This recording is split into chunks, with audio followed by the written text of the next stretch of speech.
Who was the biggest shocker in fantasy last year? That's right. We're talking a few fingers. What you got, Adam? Oh, that's a good one right there. There's a lot of people we could say, but there's one that sticks out of my mind so clearly, and that is Danny Ice, Daniel Jones. Everyone counted him out, myself included. Dude's on a new team. He lit it up. Had it not been for his injury and his torn Achilles, he would be an MVP candidate. He was drafted ADP 31 QB overall. And up until week 14, he was top 10 quarterback and playing out of his mind. Yeah, that kind of pains you to say, doesn't it? It does. What about you? You got one over there? Jackson Dart was a big ADP gap for quarterbacks. Well, welcome in, folks. This is the Fantasy Football Channel. We are the Schluterbos, and we can't officially start talking about next season until we review and honor the heroes of last season. That's right. We're breaking down the final top 10 at each position for fantasy and some of the largest ADP gaps at the position as well. Adam, what is in the crock pot in Nashville right now? Oh, we got some beef up in there for some good old beef sliders with au jus. Come on now. You know me. We got some beef in the crock pot Ooh, up in here. I like some beef and a jus. Oh, yeah. You did say heroes. There also are going to be a couple of duds that are on this list today as well. But without further ado, we're going right on into it. Starting with the quarterbacks. Are you ready, young man? I'm ready. You go top 5, then I'll go 6 to 10. That'll work. Hold my beer. Number 1, first and foremost, without a doubt, Josh Allen of the Buffalo Bills. Number 2, Drake May. Put up 352 fantasy Big points. surprise there for me. Oh, yep. Matthew Stafford, another surprise. Another surprise there. 350 fantasy points. Trevor Lawrence, another surpriser there, coming in at number 4. Do we get another surprise at number 5? You bet your bottom dollar we do. Caleb Williams as well at number 5, 318 fantasy points. Number 6, right where we had him on Schluter rankings. That's why you wanted Dak Prescott. That's why you wanted 6 through 10. You wanted number 7, Bo Nix. Number 8, Jalen Hurts. Number 9, Jared Goff. And number 10, Herbie, Mr. Justin Herbert. There's your top 10 finishes, folks. That's right. We did not say Patrick Mahomes. We did not say Baker Mayfield. That's right. And you know what's funny? Justin Herbert sitting there I think we had him at 10. That's where we had him. With one of the worst offensive lines I've ever seen. We had him at 8 or 9, and then with that injury to the tackle, we bumped him back to 10. Yep, absolutely. All right, folks. So that was the top 10 of QB finishes. However, what we're going to do here while we're in this position is talk about who outperformed their ADP and who underperformed their ADP. This is going to give you great insight into next year in terms of where some value lies. First and foremost, one of the biggest and best of the bunch, Drake May. We counted him out this year. ADP overall 16 at QB. He finished number 2. That is 14 slot increase from his ADP. And that, my friends, is what we're talking about when someone outperforms ADP. The next one I'm going to take before I hand it back to Kyle here is the old man himself, Matty Ice, Matt Stafford, ADP 23 overall at his old age. That's not Matty Ice. That's Matt Ryan. How dare you? How dare you disrespect Matty Ice like that? I'm going extra icy today. That's why. Okay. He's infection Matty himself. Double Ice is Matt Stafford. He's double ice. All right, you can say that. He was playing quarterback when people were icing people with the ice drinks himself. You know what I mean? He's the Smirnoff King. He's the Smirnoff King. There you go. I remember seeing a video of him slamming a beer somewhere I think it was a shout out against Aaron Rodgers slamming one. Oh, that's awesome. That's awesome. We got to bring the icing back for the squad next year. Get them on one knee, drinking some Smirnoffs. Yeah, I think anybody who wasn't in the championship, has to be. I like that. We'll get that rule going. All right, Matt Stafford, though, ADP 23, finished 3 overall, 20-point increase. That is phenomenal. Kyle, why don't you take over the next few outperformers here? Yeah, the next one is a little painful because he is a Chicago Bear, but Caleb Williams, someone I was rather high on. I did have him on a roster. His QB ADP was quarterback 15, and he finished as quarterback 5. And again, this one here, this is the Ben Johnson effect. And you saw him without him last year. It was a completely different guy out there. This offensive coordinator to head coach position was a success for Chicago, and they brought in the right guy for the job. They made a deep run into the playoffs. So Caleb Williams definitely is on quarterback radars, all formats next season. Yep, absolutely.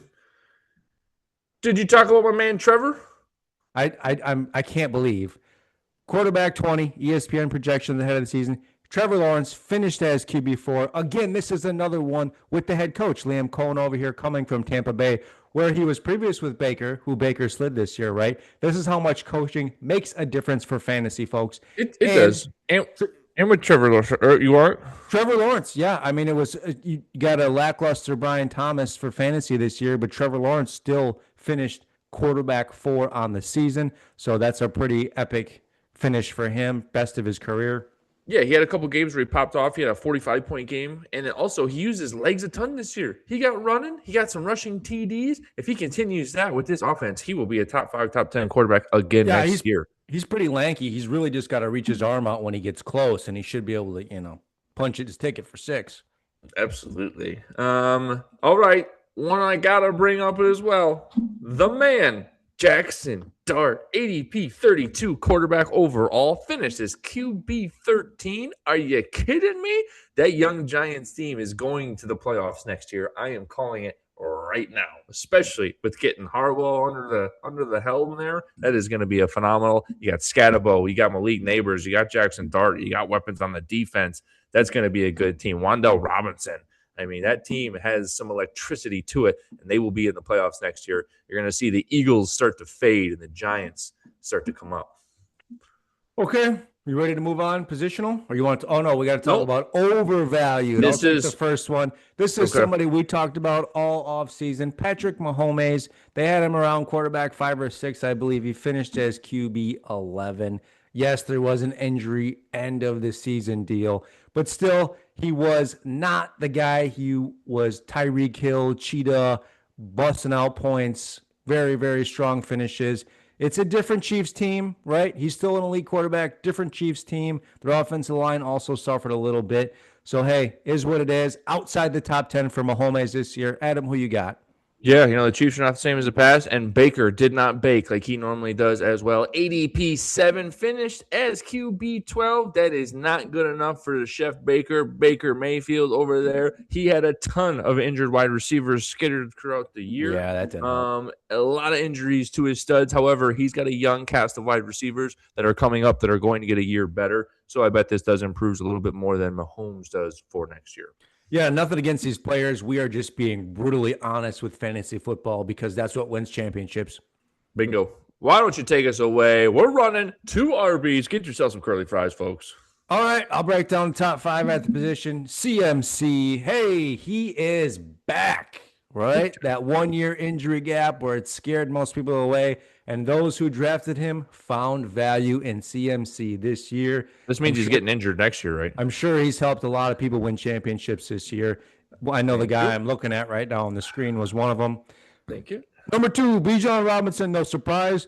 Probably still top RB off the board for me next season is what I would guess. Jahmyr Gibbs, number 3, not a big surprise there. Jonathan Taylor, a bit of a surprise at 4. He led this running back tier for many, many parts of the season. Until the Colts fell off a cliff. Yeah, until I think it was Danny Dimes. Yeah, Week 14 that injury. Otherwise, Jonathan Taylor was a hero for tons of fantasy teams out there. Maybe he did enough, maybe he didn't to get you a championship. And then 5th, Devon Achane, Mr. PPR, even though he can run through the tackles, he can be physical despite his size. The guy is a beast. Adam, start us off at 6. Coming in at number 6, the touchdown king himself, James Cook and the Buffalo Bills, and one of the best rushing offenses in the NFL this year. This man can cook well, and he can find the end zone. Absolutely. 12 rushing touchdowns last year. Chase Brown coming in at number 7 for Cincinnati. A little bit of a down year for him, but he still kind of showed out. Think about had Joe Burrow still been there, how much higher he would have been on this list. Coming at number 8, the big bad man himself, King Derrick Henry. Put up a good old-fashioned 279 points, but I would say underperformed compared to what people were expecting of him. Yeah. Kyren Williams at number 9. Travis Etienne Jr. coming in at number 10. And I'm going to lead us off right here with that one, folks, as one of the best outperforming running backs of the NFL this year. Travis Etienne, ADP RB 30, finished at number 10. That's a 20 position move. My man, you two in Jacksonville, hats off to you and that coach like Kyle mentioned earlier. The next one I'll swing out before I hand it back to you, Kyle, is Javonte Williams. We both went Left him silent for dead. on Left this him for one. dead. We said Dallas ain't running the football ever Oh, again. It's oh, only going to be Dak throwing for 5,000 yep, yards. yep. And we were wrong. Mhm. Javonte Williams, my man, 252 carries, 1,200 yards, and 11 touchdowns. Kudos to you. You silenced us on that one. Finished at RB12, 25 position increase. Well done, sir. Yeah, those are two of the biggest outperformers from ADP on the season.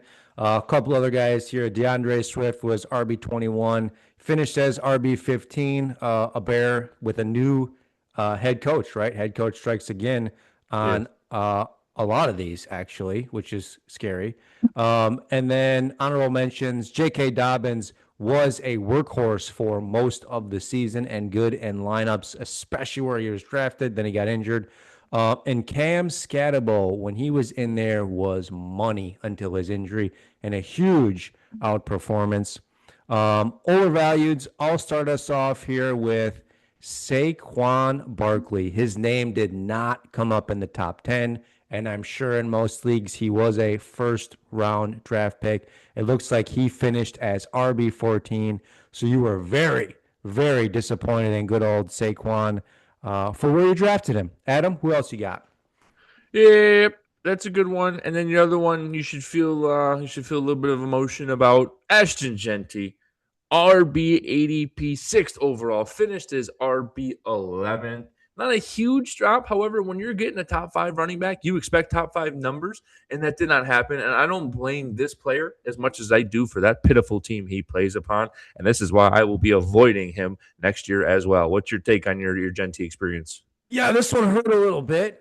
Fortunately, I was able to pair him with James Cook. So James Cook ended up being my RB1 in that league that you're talking about. And Genty was mostly my RB2, even though I had some guys underneath him that probably outperformed him most weeks.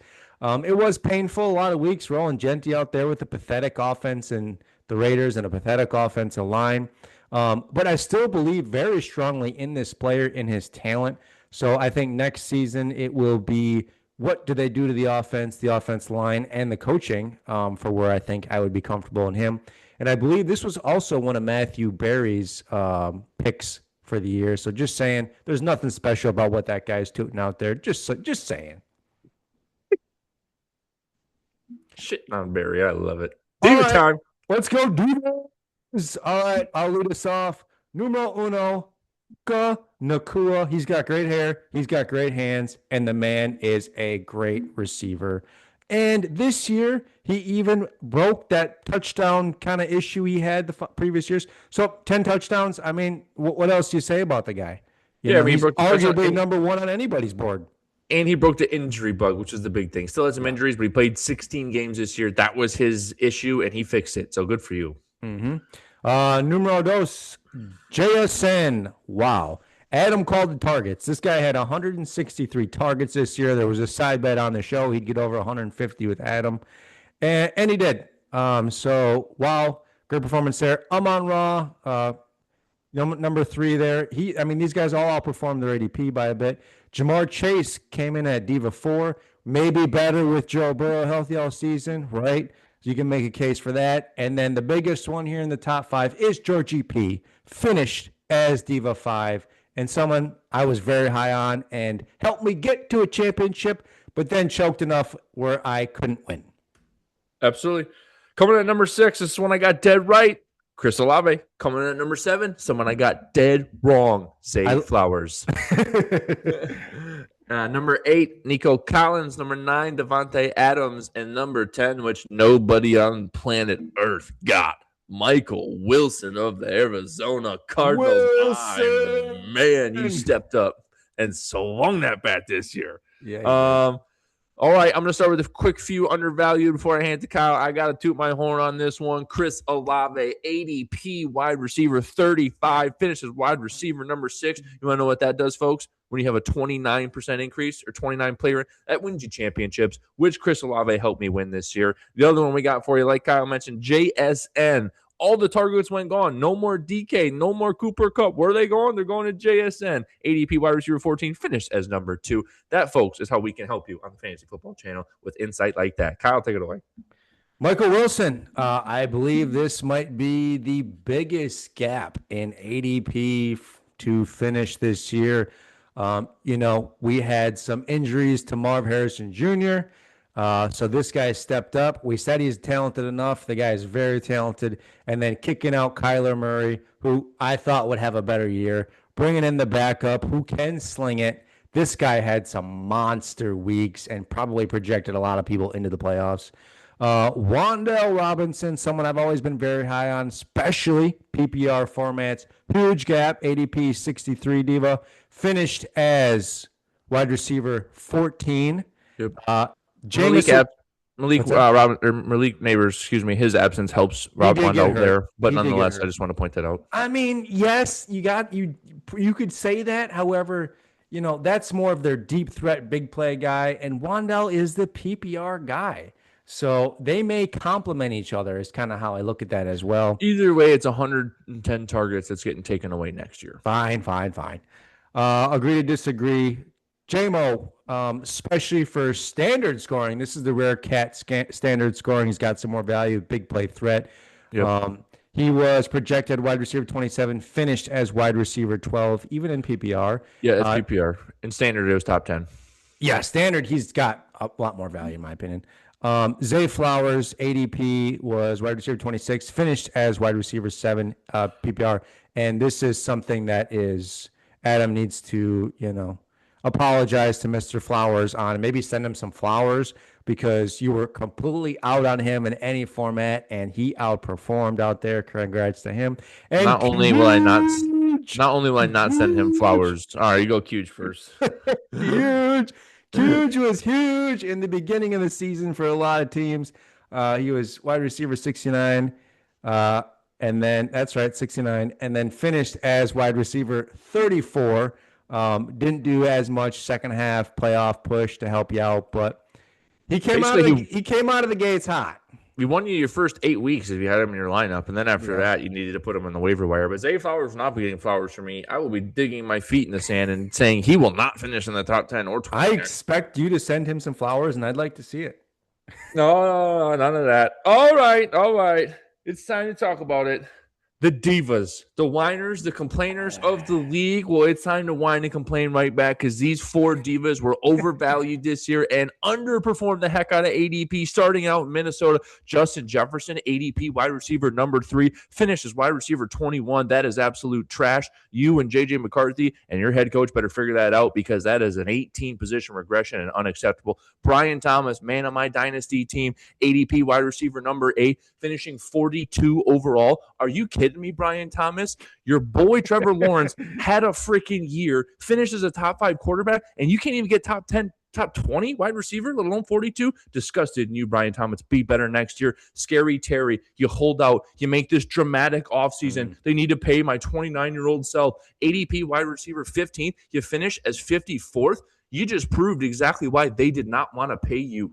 Unbelievable, Scary Terry. Last and not least, Tyreek Hill, the diva himself, ADP 13 wide receiver, not even on the first page of 100 wide receivers and finishing this year. I know he was injured, but those 4 divas right there, that's why we call them divas, folks. You whine, you complain for the ball. You don't even finish in the top 20. You 4 wide receivers should be sick to your stomach this offseason. Yeah, I mean, Justin Jefferson was a bit of the quarterback situation, so he's still an elite. I thought he was quarterback proof. He's quarterback. Every Minnesota fan, That's he's true. quarterback proof. That's Darnold true. and this guy and that guy, he ain't quarterback proof. He's trash without Sam Darnold there helping him.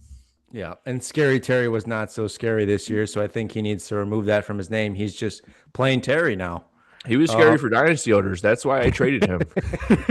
All right, I'll move on to some tight ends here, breaking them down. Trey McBride, no surprise there. Everybody drafted him as the top 1 to 3 tight ends on any format. Finished as number 1. Congrats to him. Big surprise at number 2. Kyle Pitts finally shows he can be an elite tight end and It takes 7 years. Consistent. It took 7 years for him to do it, give or take. Yep, finally showed up. And then am I reading this right? Old man Kelsey as tight end 3 finished.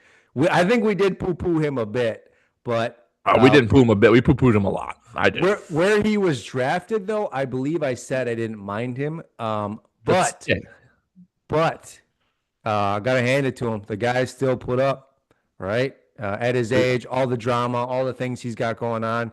He's Yep. still out there doing what he can for his squad. Surprise here, rookie Tyler Warren. What an outstanding season this guy had as a rookie tight end. Wow. Mm-hmm. Kudos to Mm-hmm. him. And then Jake Ferguson coming in at tight end 5. He carried me through the first half of a dynasty squad in PPR, and then he kind of fell off. He was tight end 1 for, I think, half the season.